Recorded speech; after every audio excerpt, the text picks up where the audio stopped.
Ulishawahi pata juice ya machungwa? Hebu nisikilize.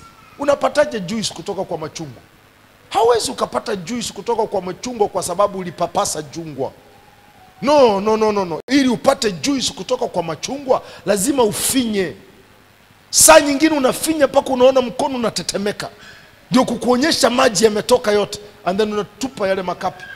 Neno la Mungu haupati kutoka kwa neno kwa kulipapasa. Kwa mapigo yake nilipona. No. Hili neno la Mungu unapata kwa kulishikilia, kwa kulisimamia, kwa kulidai.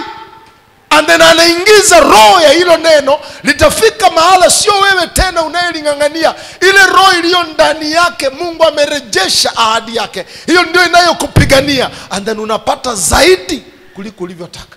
Mungu anataka arudishe ahadi zake. Kuna adui ambaye anataka uishi kinyume na hizo ahadi. He wants you to live the opposite of it. That's why licha ya kwamba umezipiga mstari katika Biblia yako, unaishi kinyume nazo. Jambo linalokutafuna unalo andiko lake, lakini ile andiko halijatimia kwako.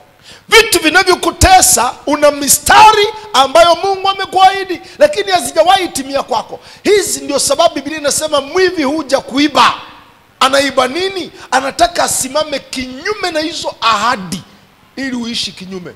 Na ndio njia peke yake inayompa adui utukufu. Adui hatukuzwi kwa lingine. Adui anatukuzwa wakati ambapo unaishi kinyume na neno la Mungu.